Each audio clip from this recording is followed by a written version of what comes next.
Hello बच्चा लोग, good morning. कैसे हैं आप लोग? इतिहास के जानो श्रृंखला में आज लेकर के आई हूँ एक नए टॉपिक को जो आपकी तैयारी को और बेहतर करेगा। और उस टॉपिक का नाम है इस्लाम धर्म का उदय। तो इस्लाम धर्म के उदय में सबसे महत्वपूर्ण नाम जो आता है वो है पैगंबर मोहम्मद साहब का। तो उनके बारे में आज हम लोग जानेंगे कि उन्होंने कैसे इस्लाम धर्म को फैलाया और किस तरह से प्रचार प्रसार को शुरू किया। ठीक है। तो और ये कहीं ना कहीं चीजें हम लोगों को आगे भी देखने को मिलेगी। तो कैसे इस्लाम धर्म का उदय हुआ, किस तरह से इस्लाम धर्म स्थापित हुआ, इन सभी चीजों को और उसके अलावा पैगंबर मोहम्मद साहब का जन्म और बाकी चीजें के बारे में हम लोग चर्चा करेंगे। तो पैगंबर मोहम्मद जो ये आप हेडलाइन देख रहे हैं ऊपर में, इनके बारे में थोड़ा सा जान लेते हैं। इनका जन्म बोला जाता है, अगर हम लोग इनके जन्म के बारे में बात करें तो इनका जन्म हुआ था 29 अगस्त। ठीक है, 29 अगस्त 570 ईस्वी में। कहाँ पे? सऊदी अरब के मक्का शहर में। सऊदी अरब के मक्का शहर में हुआ था।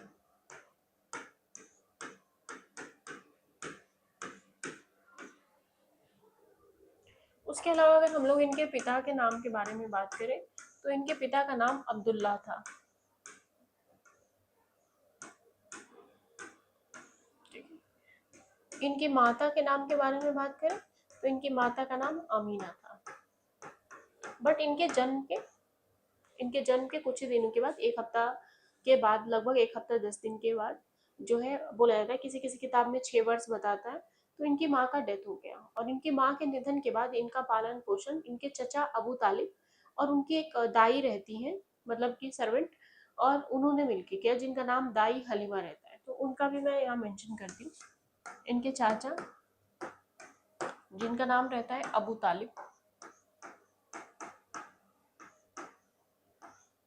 और जो दाई रहती हैं, दाई माँ जो रहती हैं, उनका नाम रहता है दाई हलीमा।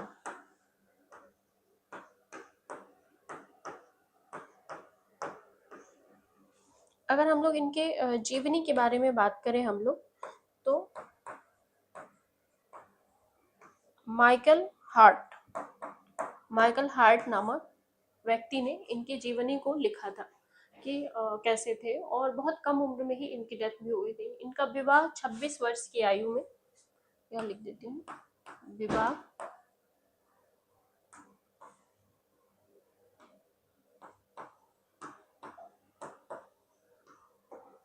26 वर्ष की आयु में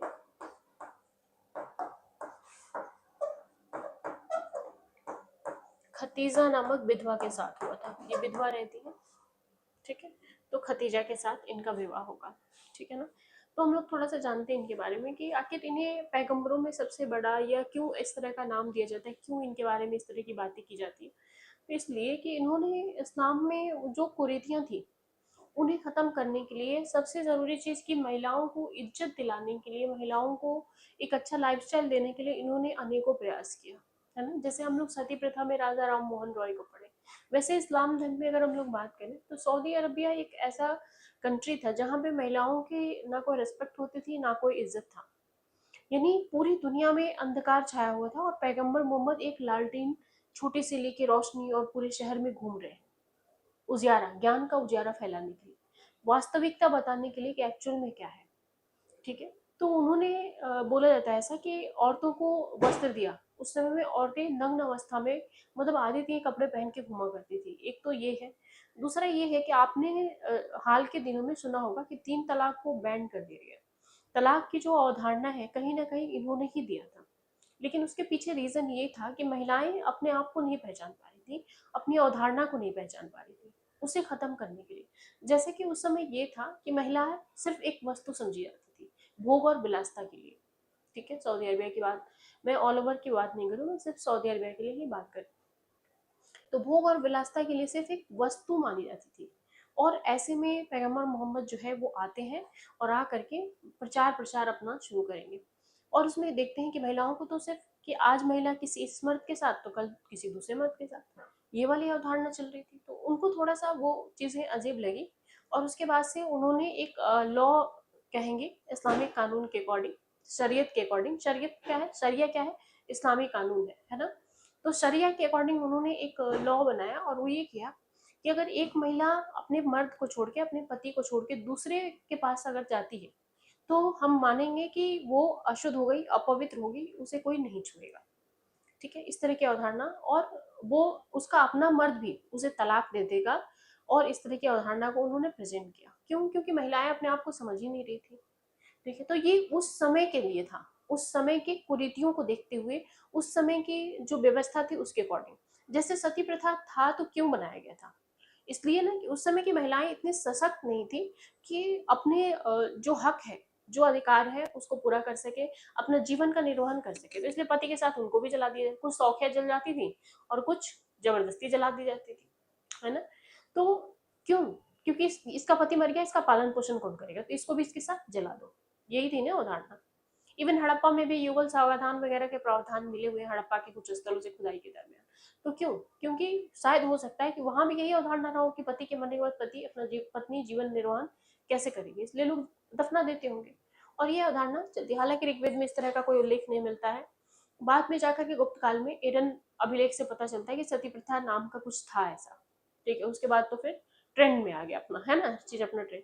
तो वैसे ही 3 तलाक जो बनाए गए, तो उसमें भी इन्होंने एक अवधारणा पेश की कि तलाक के 3 फेज होंगे, है ना। और पहला फेज ये होगा कि महिलाओं को पीरियड्स आते हैं, पता है आप लोगों को, मासिक धर्म जिसको कहा जाता है। तो पीरियड्स खत्म होने के बाद पहला तलाक देगा उसका पति, कि हम तुम्हें तलाक देते हैं। क्यों? क्योंकि तुमने ये गलती की है, उसकी गलती उसको बता करके। और फिर दूसरे महीने में जब दोबारा से मासिक धर्म होगा, उसके बाद दूसरा तलाक देगा, ताकि हो सकता है कि दोनों के बीच में अंडरस्टैंडिंग थोड़ी अच्छी हो जाए, महिला थोड़ी संभल जाए, शायद बात बन जाए। फिर भी अगर वो नहीं मानती है, तब तीसरे महीने में तीसरा तलाक दिया जाएगा। यही थी। तो इसको लेकर के बहुत सारी चीजें हुई, और उसके बाद जो है 3 तलाक का ये प्रावधान था कि 3 महीने में 3 तलाक दिए जाएंगे। तो हो सकता है कि बात बन जाए, पहले में बन जाए, फिर दूसरे में बन जाए, दूसरे में ना सही चलो तीसरे में बन जाए, तो लोग थोड़ा सा सोचे और समझ लें। लेकिन बाद के हाल के दिनों में आपने देखा होगा कि ये सिर्फ एक मजाक बन के रह गया। लोग व्हाट्सएप से मैसेज टाइप करते थे और भेज देते थे कि मैं तुम्हें तलाक देता हूँ, है ना। और लोग जो है क्या करते थे, फोन करके, वॉइस मैसेज करके, तलाक तलाक तलाक हो गया। तो लोग इसे मजाक बना के रखती है, और ये उस समय के लिए था। अभी की औरतें ऐसी नहीं है कि किसी और के पास जाएं, किसी और से मिले जुले, किसी और से ताल्लुक है। अभी की औरतें तो इतनी सशक्त हैं कि उसके उनके बिना परमिशन के अगर कोई उन्हें देख मिले तो उनकी आंखें नोचने की ताकत रखती है। ये महिला सशक्तिकरण ही तो है। तो ये परंपरा खत्म हो जानी थी, और उसे खत्म भी किया गया। खत्म किया गया तो बहुत सारे लोगों ने, बहुत सारी जगह से हवाला दिया गया कि इस्लाम के इसमें हस्तक्षेप किया जा रहा है शरिया कानून में। एक्चुअल में तो वो था ही नहीं। वो किस लिए बनाया गया था और क्यों बनाया गया था, ये चीजें आप समझ ही नहीं सके। तो उसका खत्म होना, वो एक अवैध कुरीति थी, खत्म होना जरूरी था। तो यूं कहें कि पैगंबर मोहम्मद ने उस रोशनी को दिया जहां महिलाओं ने अपने अधिकार को समझा, अपने आप को समझा। इसलिए उनका जीवन और इस्लाम धर्म का उदय सबसे ज्यादा इम्पोर्टेंट रोल निभाता है। हालांकि इनके डेथ के बाद इनका जो संप्रदाय था वो खलीफों में बट गया। 4 खलीफा हुए, अबू बकर, उम्र और अली, और एक और होते हैं शेख अमरुल्ला। तो ये 4 इसमें बैठ जाते हैं। जो अली होते हैं उनके ही बच्चे होते हैं हसन और हुसैन, जो बाद में आप मुहर्रम और ताजिया वगैरह के रूप में देखते हैं। तो वो एक अलग फॉर्मेट है, तो वो हम किसी और वीडियो में देखेंगे। तो इस तरह से उन्होंने उसे खत्म किया। ठीक है, तो वो तलाक और तलाक की कुरीतियां एक्चुअल में खत्म होना जरूरी थी। जैसे हमने कुरीतियां पढ़ी, सती प्रथा पढ़ा हमने, विधवा पुनर्विवाह पढ़ा, है ना। तो ये सारी चीजें, ये भी क्या थी, एक कुरीतियां थी जो इन्होंने शुरू किया था। तो उस समय की महिलाएं वैसी नहीं थी, इसलिए शुरू किया था। बट अभी खत्म हो जाना ज्यादा बेटर था, क्योंकि अभी की महिलाएं सशक्त हैं, अपना जीवन यापन खुद कर सकते हैं। और इसका सीधा सा उदाहरण है कि कोविड के समय में बहुत सारी महिलाएं जिनके पति नहीं रहे, वो अपने बच्चों को पाल रही हैं, काम कर रही हैं, अपना जीवन यापन कर रही हैं।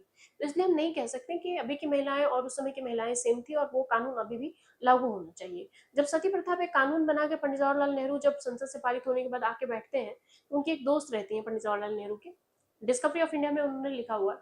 और वो आके नेहरू जी के पास बैठती हैं और बोलती हैं कि आज आपने संसद में बहुत बड़ा काम किया नेहरू जी।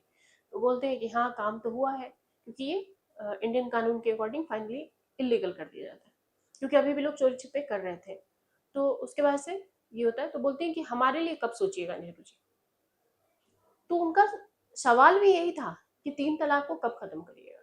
तो इसका खत्म हो जाना ज़्यादा बेटर था, क्योंकि अब की महिलाएं वैसी है नहीं। ठीक है, तो ये कहीं ना कहीं इसी फॉर्म से रिलेटेड था, इसलिए मेरा आप लोगों को जानकारी पहुंचाना ज़्यादा जरूरी था।